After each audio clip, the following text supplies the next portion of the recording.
Through the flagship's crystalline viewport, he observed the once proud Coalition armada fragmenting under the Nexus Dominion's relentless assault. Energy beams sliced through defensive formations with surgical precision, turning advanced warships into expanding clouds of superheated plasma.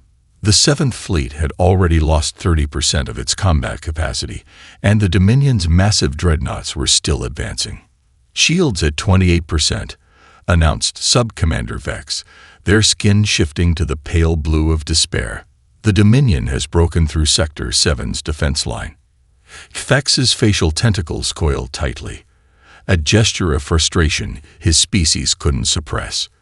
The Coalition's last major fleet was being systematically dismantled in the Arcturus system, their final stronghold before the inner worlds. Once this line broke, there would be nothing standing between the Dominion and the civilian populations of 36 species. Status of the Quantum Gate, Cathax demanded, 4 eyes fixed on the tactical display. Destroyed, Admiral. Vex's voice carried the weight of their doom. The Dominion targeted it first. No reinforcements will arrive in time. A bitter taste filled Cathax's primary mouth.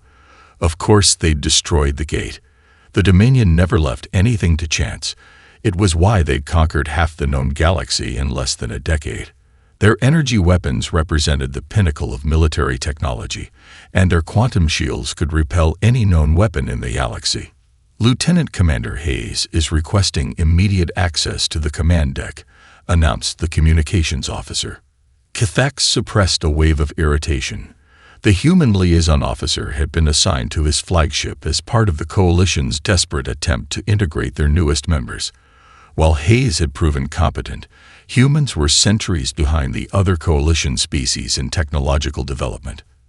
They still used primitive chemical propulsion and kinetic weapons, for Void's sake.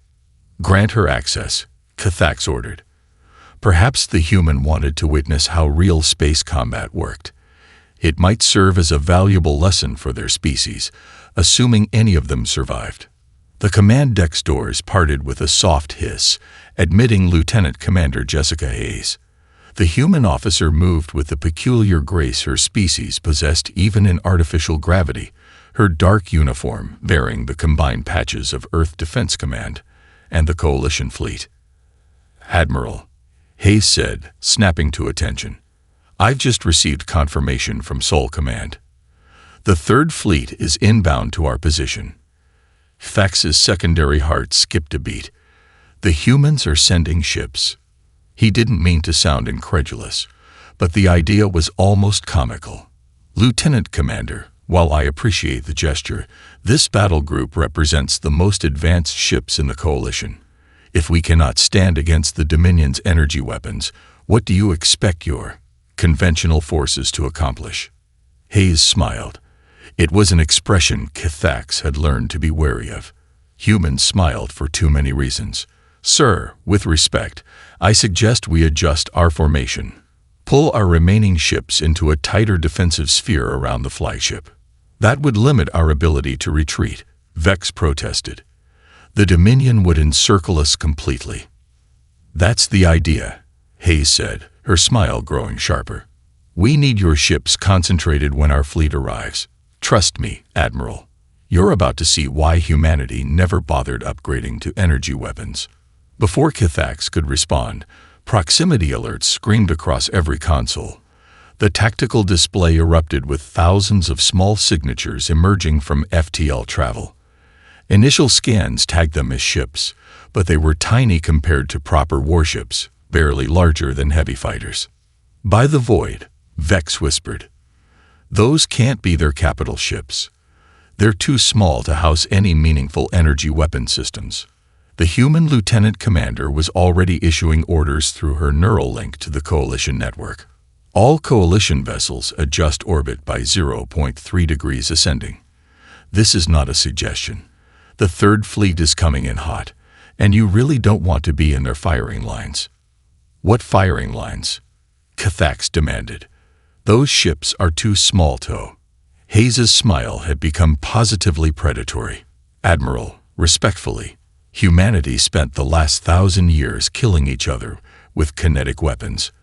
We got really, really good at it. Now please, adjust your orbit. You're about to learn why we never switched to energy weapons. The first shots were fired 3 minutes later. The galaxy would never be the same. 3 months earlier. Coalition Defense Council Station, Proxima Centauri. Admiral Michael "Iron Mike" Anderson stood before the Coalition Defense Council with the patience of a man who had spent 40 years in military service. His weathered face remained neutral as he watched the assembled alien representatives examining the holographic display of Earth's Third Fleet specifications with poorly concealed disdain. Chemical propulsion. High Commander Zixtal's translator barely contained the note of derision in his harmonic voice. Your species still relies on explosive compounds for space travel. Yes, sir, Anderson replied, his Kansas drawl becoming more pronounced. A tell that Lieutenant Commander Hayes had learned meant her superior was quietly amused. We find that sometimes the old ways work just fine. The hologram shifted to display a Mark VI Persis-class destroyer. The ship's sleek hull bristled with railgun turrets and missile pods, a design that emphasized function over the crystalline aesthetics preferred by coalition vessels. Projectile weapons. Another counselor's nose frills fluttered in what Hayes recognized as disgust. Surely you understand that modern energy shields render such ammunition useless. Anderson smiled, the expression making the scar along his jaw more prominent. Maybe we could demonstrate that assumption, Counselor. Our training squadron is prepared for a live-fire exercise. Science Officer Zena leaned forward in her gravity couch, multiple eyes focusing on the human admiral. Unlike her colleagues, the Arcturian scientist seemed genuinely curious. Hayes had noticed her taking detailed notes throughout the presentation. The council chamber's vast viewing window transformed into a tactical display. Outside, 3 Persis-class destroyers moved into formation around a decommissioned coalition cruiser fitted with standard-issue shield generators. Weapons Officer Bradley, Anderson commanded through his neural link. Demonstrate Package Alpha. The lead destroyer fired a single railgun round. The hypersonic projectile crossed the distance in a fraction of a second, its kinetic energy converting the cruiser's shields into a spectacular light show before punching clean through the hull. Silence fell across the chamber. Impossible, Zixtal whispered. Our shields are designed to deflect energy weapons, Anderson finished. But you can't deflect mass so easily. Newton's laws still apply, even with quantum shield technology. That round was a simple tungsten slug accelerated to 0.1% light speed. No shield can absorb that much kinetic energy without failing. Zena's digits danced across her datapad. The targeting calculations. Your gunners are coordinating fire in 3 dimensions without computer assistance. How? Hayes stepped forward. Video games, actually. Several universal translators glitched trying to parse the concept. Entertainment simulations. Humans have spent centuries playing games that require complex spatial reasoning. What takes other species years of training comes naturally to us. Anderson nodded to his weapons officer. Package Beta, if you please. The destroyers executed a series of maneuvers that seemed to defy proper fleet doctrine, weaving through each other's firing lines in a complex dance. A barrage of missiles launched from multiple vectors, each adjusting its trajectory using minimal bursts of fuel. The decommissioned cruiser's point defense systems activated, but they were designed to track energy signatures, not cold-running projectiles. The resulting explosion caused several council members to flinch back from the display. As you can see, Anderson continued, we've learned to work with our limitations. Our ships are smaller because we don't need massive power plants for energy weapons. This means we can build more of them, make them more maneuverable, and launch attacks from angles your targeting systems aren't designed to predict. Zena's analysis programs were working overtime. Your entire battle doctrine. It's based on fundamental physics rather than advanced technology. You're not trying to overcome physical laws. You're exploiting them. Sometimes, Anderson said, that Kansas drawl becoming even more pronounced. The simplest solution is the best one. Now, about that mutual defense treaty.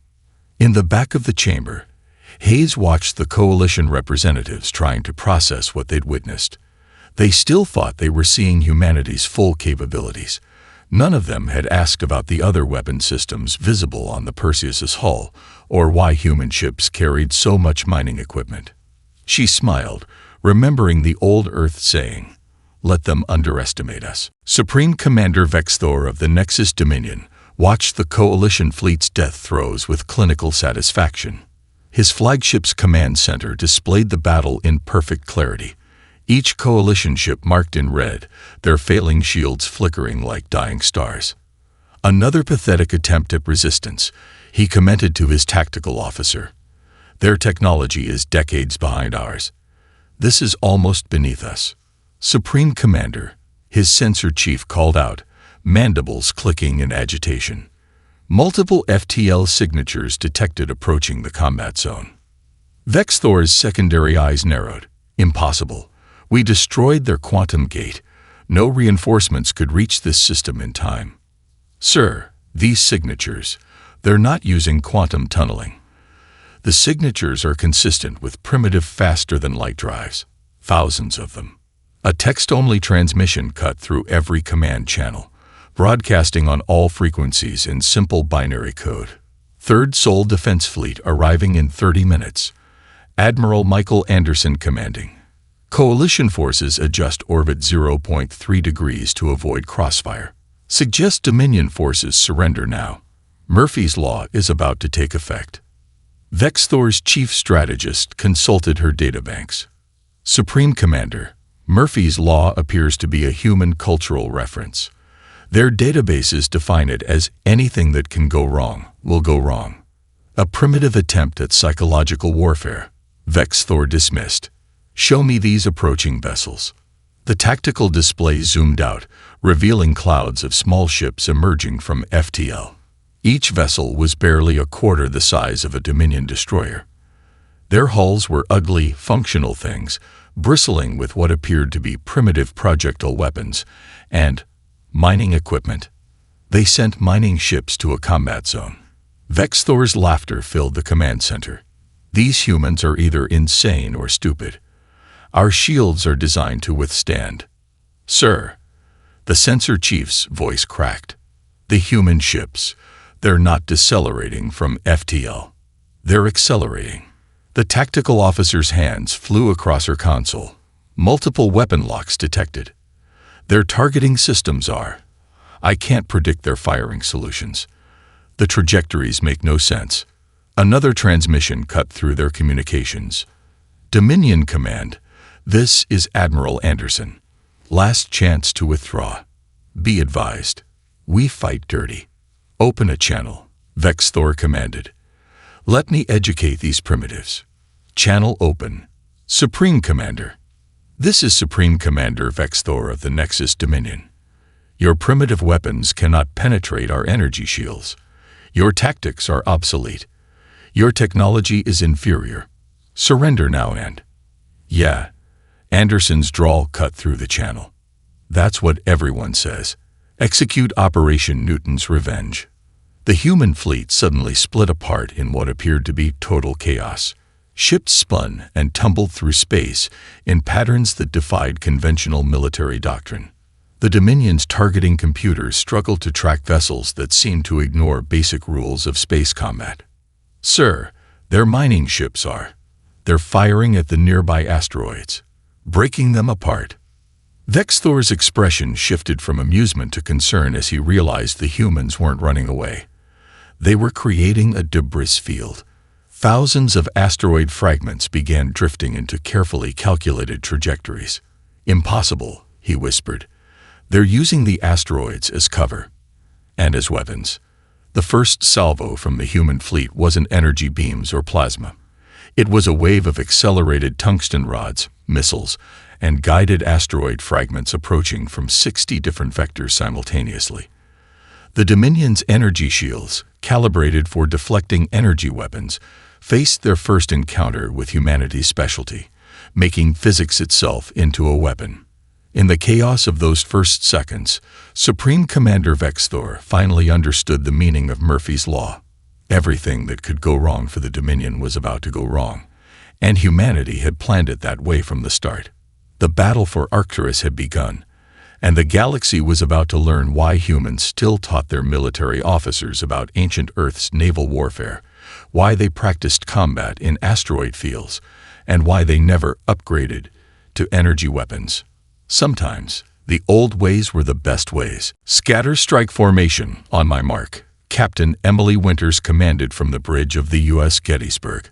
Her battle group of 12 destroyers had practiced this maneuver countless times in the Kuiper Belt, but this was their first live combat deployment. The neural interface hummed with status reports from her crew. Chief Engineer Malcolm Roberts had the reactors running hot, ready for the complex series of burns they'd need. Weapons Officer Sarah Chen's fingers danced across her console, calculating firing solutions that would have given most alien tacticians headaches. Engineering reports ready, Roberts called out. Reactors at 98%. Winters smiled. The Dominion fleet ahead of them was arranging itself into a textbook defensive formation. Textbook for energy weapon combat. That is, they still hadn't figured out what was coming.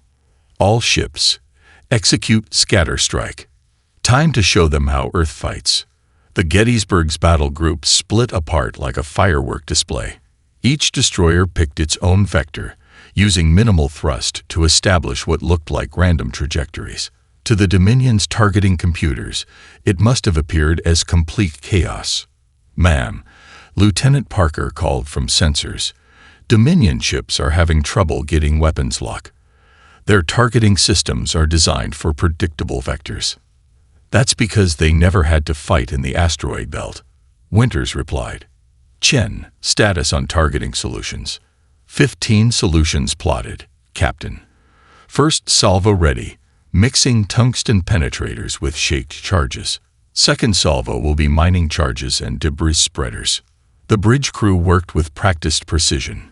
This was what humanity had trained for since first reaching space. While other species developed energy weapons and quantum shields, humans had perfected the art of three-dimensional combat in cluttered space. Dominion flagship is powering up their main energy weapon, Parker reported. They're targeting the space between our ships. Winters laughed. "They think we've made a mistake with our formation. They don't realize we're using gravity assists from all the debris we created. Execute full burn on my mark." The Gettysburg's engines roared to life. The destroyer swung around a particularly large asteroid fragment, using its gravity to slingshot into an attack vector that no computer would have predicted. 11 other destroyers performed similar maneuvers, each choosing their own path through the increasingly crowded battlefield. First salvo fire. Chen's fingers flew across her console. The Gettysburg shuddered as its railguns unleashed their payload. Tungsten rods, accelerated to a significant fraction of light speed, crossed the distance to their targets in seconds.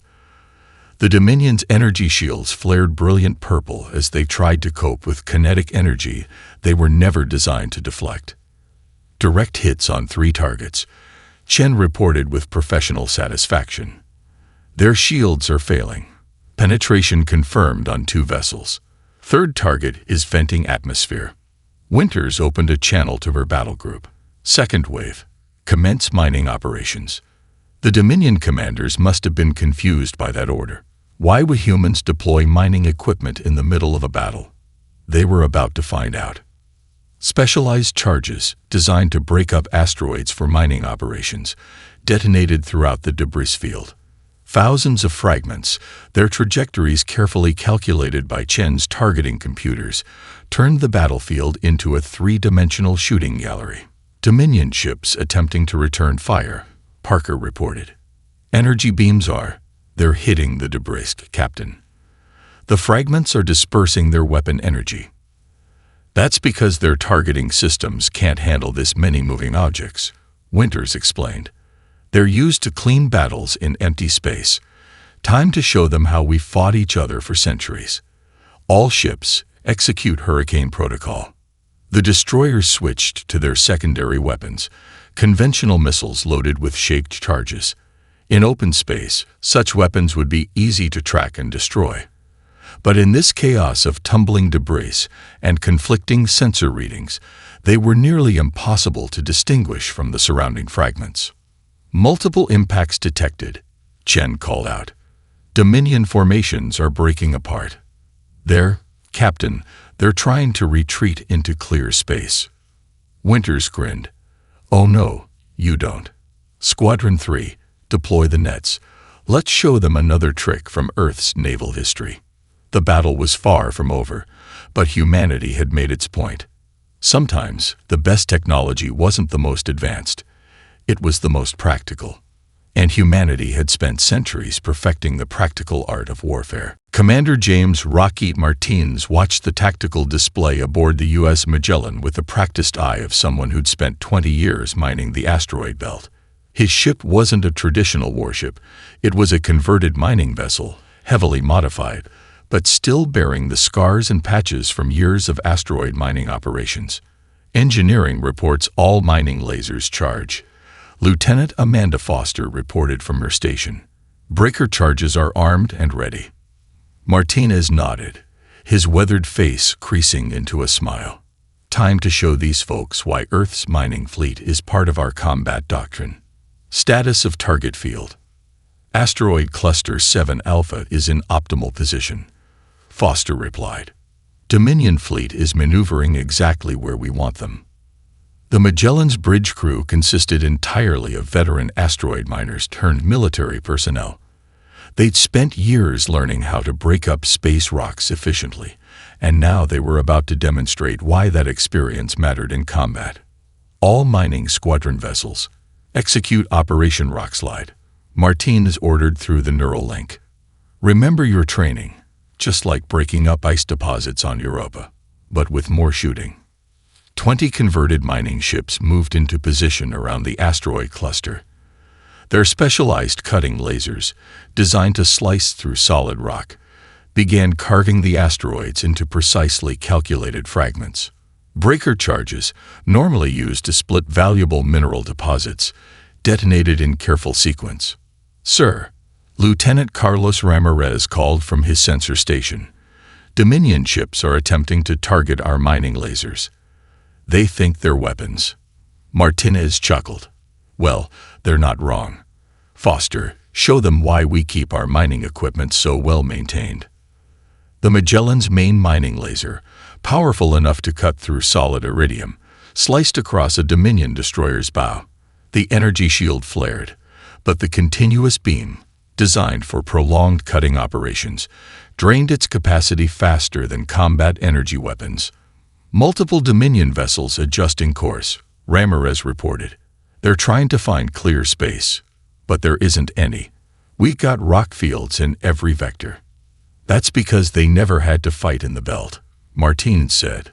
Most species think asteroid fields are obstacles. We learned to make them into weapons. The tactical display showed the chaos their operation had created. The battlefield had transformed from open space into a dynamic maze of tumbling rocks and debris. Coalition ships, warned in advance, had taken up defensive positions, but the Dominion fleet found itself fighting in an environment their advanced targeting systems couldn't handle.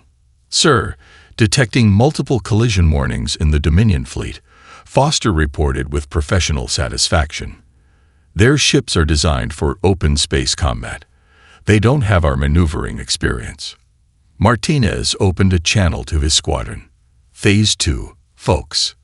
Time for some precision work. Show them why Earth's asteroid miners get combat pay. The mining ships began a complex dance through their newly created debris field.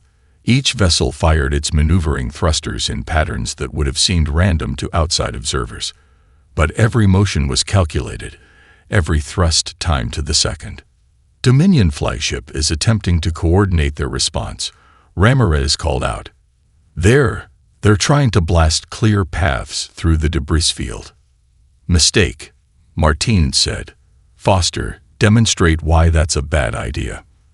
The lieutenant's fingers flew across her console. The Magellan's breaker charges detonated near the energy weapon impacts, turning the Dominion's attempt to clear a path into a cascading chain of debris multiplication. Multiple impacts detected across the Dominion fleet, Ramirez reported, unable to keep the excitement from his voice.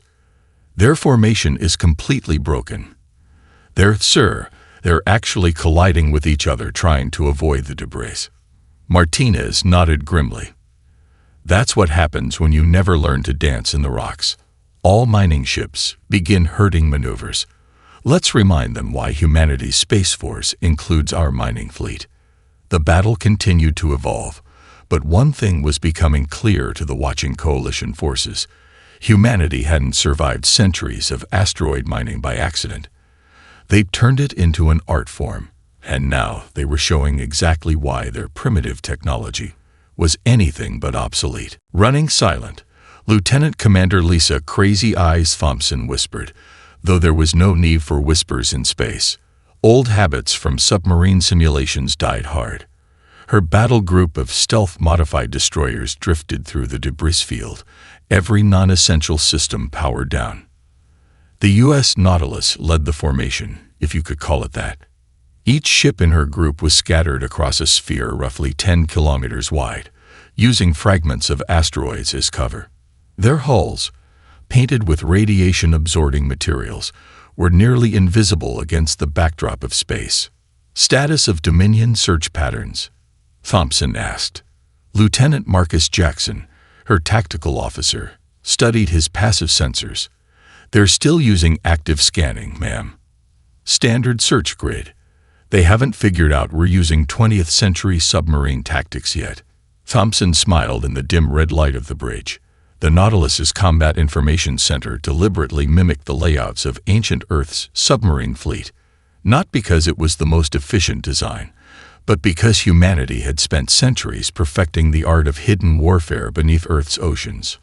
All ships maintain emission discipline, she ordered through the minimal power comm system. Just like the old boats, we strike only when we have perfect firing solutions. Her crew worked in near silence, wearing thermal suits to compensate for the powered-down environmental systems.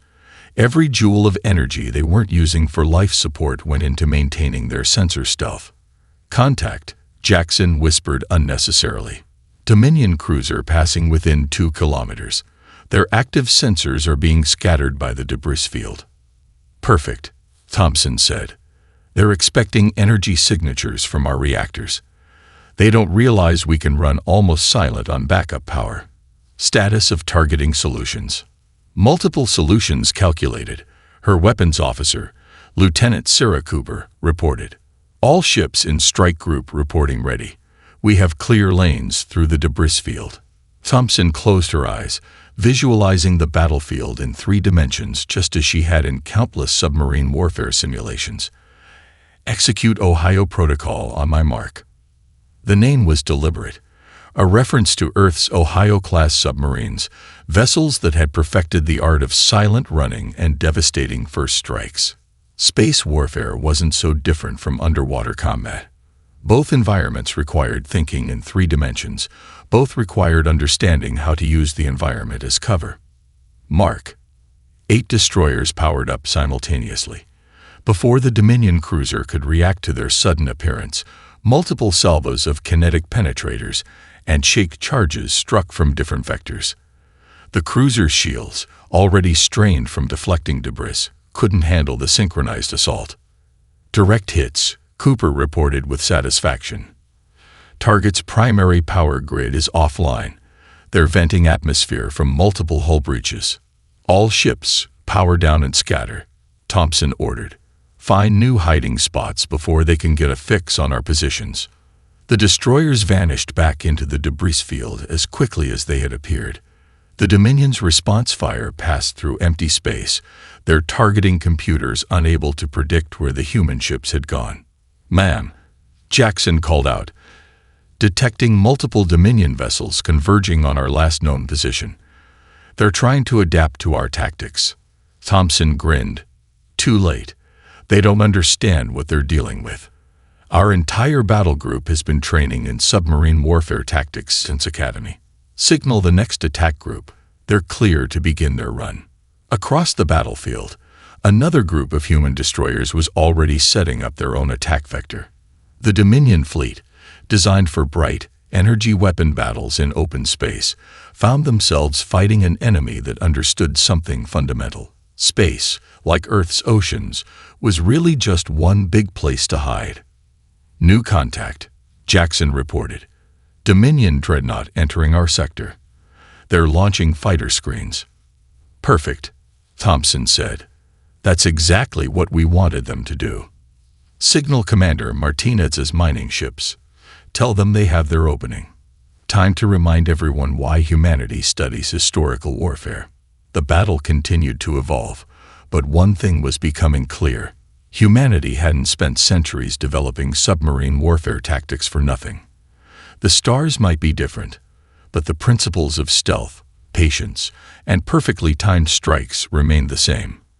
After all, space was just another ocean to hide in. Science officer Zena's multiple eyes darted between dozens of holographic displays aboard the Coalition flagship.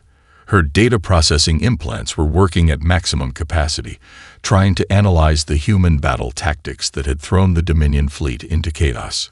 Fascinating, she whispered, her translator off as she worked through the calculations. They're not using advanced technology at all. They're using pure physics. High Admiral Kthax floated next to her station, his tentacles now coiled in what she recognized as confused anticipation. Explain, science officer. How are these primitive ships defeating our most advanced allies? Zena manipulated the tactical display, highlighting a human destroyer as it executed a slingshot maneuver around a captured asteroid.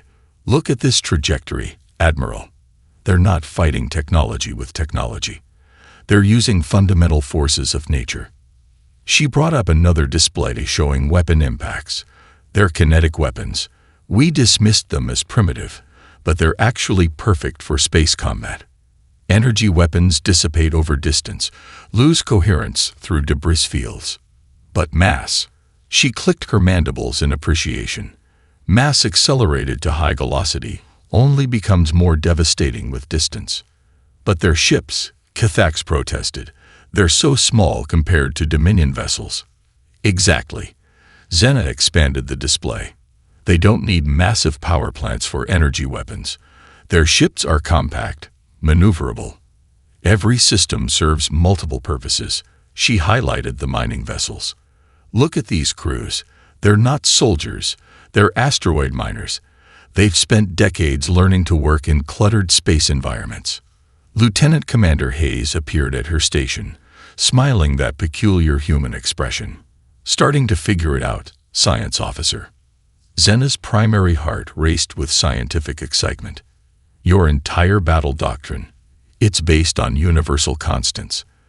Things that can't be negated by advancing technology. Kinetic energy, gravity, conservation of momentum. Simple physics, Hayes agreed. We found out pretty early that trying to overcome natural laws was harder than working with them. The tactical display updated as another Dominion cruiser fell to a synchronized strike from multiple vectors.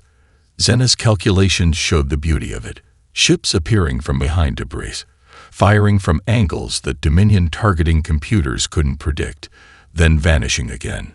Your stealth systems, Zena said, manipulating the data. They're not advanced cloaking technology. You're just running cold. Hayes nodded. Minimal power emissions, radiation-absorbing hull materials. Like submarines in Earth's oceans, space is just another medium to hide in, if you understand the principles. And the debris field. Zena's secondary eyes widened. You're not just creating obstacles. You're changing the battlefield's fundamental properties. Energy weapons have to pass through multiple layers of scattered fragments, losing coherence. While our kinetic weapons, Hayes finished, just add the shattered rocks to their impact mass. More debris means more weapons for us. Zena brought up the calculations showing the Dominion fleet's disarray. Their ships, designed for combat in empty space, were being forced into an environment that negated their technological advantages. Every attempt to clear paths through the debris just created more chaos that the human vessels used to their advantage. "Your species," Zena said, her scientific excitement nearly overwhelming her professional demeanor. "You've turned warfare into a practical application of physics.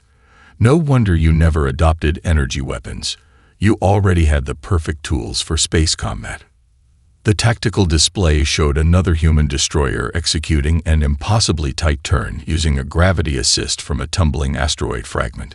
The maneuver would have torn most ships apart, but the human vessel's smaller mass and reinforced structure handled it perfectly. "We had a saying in the old days," Hayes offered. "Keep it simple, stupid. Why try to overcome physics when you can use it as a weapon?" Zena's calculations projected the inevitable outcome of the battle. The Dominion fleet, for all its technological superiority, was fighting an enemy that had mastered the most fundamental forces of the universe itself. Sometimes, she realized, the simplest solution was the most elegant, and humanity had turned simplicity into an art form. Admiral Michael Anderson stood before the Coalition Defense Council once again, but this time there was no hint of disdain in the assembled aliens' postures. The tactical displays showed the aftermath of the Battle of Arcturus, the Dominion fleet in full retreat, their vaunted dreadnoughts scared by kinetic impacts and mining laser cuts. "The battle statistics, Admiral," High Commander Zixtol requested, his translator unable to hide the note of awe in his harmonic voice. 47 Dominion vessels disabled or destroyed," Anderson reported, his Kansas drawl more pronounced than ever. "Another 32 suffered significant damage. The remainder of their fleet has withdrawn beyond the system's edge." Coalition casualties were minimal. Science officer Zena's digits danced across her console, compiling the battle data. "And your losses, Admiral?" 8 destroyers damaged, 2 beyond repair. 14 crew members injured, no fatalities. Anderson's face showed appropriate solemnity for the injuries, but pride in his fleet's performance. "The debris field actually helped protect our smaller ships from direct hits." Lieutenant Commander Hayes, standing at Anderson's side, brought up a holographic replay of the battle's key moments. The council chamber filled with images of human vessels executing maneuvers that seemed to defy conventional space combat doctrine. "As you can see," Hayes explained, "our focus on fundamental physics rather than advanced technology proved effective. The Dominion's targeting systems were designed for predictable energy weapon exchanges in open space. They weren't prepared for an enemy that used the environment itself as a weapon." "Your mining ships," one council member noted, nose frills twitching in newfound respect. "They weren't just support vessels, were they?" Anderson smiled. "On Earth, we learned early that civilian technology often has military applications. Our asteroid miners spent centuries learning to work in cluttered space environments, made them natural combat pilots." The tactical display shifted to show the stealth operations that had broken the Dominion's formations. Several council members leaned forward, studying the footage intently. "These tactics," another council member observed, "they're adapted from your historical ocean warfare." "Submarine combat doctrine," Anderson confirmed. "Turns out space and deep ocean have a lot in common. Both require thinking in 3 dimensions, both reward stealth and patience. We just adapted what we already knew worked." Zena highlighted several instances of human ships using gravity assists from debris to achieve impossible attack angles. "Your entire battle doctrine. It's based on working with natural forces rather than trying to overcome them. Brilliant in its simplicity." "Sometimes the old ways are the best ways," Hayes offered. "We spent centuries killing each other before reaching space. Gave us a lot of time to perfect the basics." High Commander Zixtol rose from his gravity couch, a gesture of profound respect. "Admiral Anderson, the Coalition Defense Council extends its formal gratitude.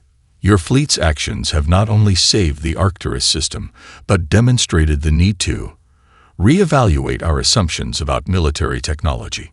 Anderson nodded. "Happy to help. Though I should warn you, what you saw today wasn't our full capability. There's a reason we maintain our primitive technology alongside more advanced systems." The implications of that statement sent a ripple through the council chamber. If this was what humans could do with basic physics and modified civilian ships, what were they capable of with their actual military technology? The Dominion will return, one council member warned. Let them come, Anderson replied, his scared face set in determined lines. They'll find that humanity remembers every lesson we learned fighting each other, and we're real good at adapting old solutions to new problems. As the council session concluded, Hayes caught Xena studying the battle footage again. The science officer's multiple eyes were fixed on a particular sequence, showing the human destroyer executing a perfect attack run through a field of tumbling debris. Beautiful, isn't it? Hayes asked. Xena's mandibles clicked in agreement. Your species turned warfare into an art form, disguised as primitive technology. I suspect the galaxy will never be quite the same. She was right. The Battle of Arcturus didn't just save the Coalition. It revolutionized space warfare forever. Sometimes the best technology wasn't the most advanced. Sometimes it was the one that worked with the universe rather than against it. And humanity had spent centuries perfecting exactly that.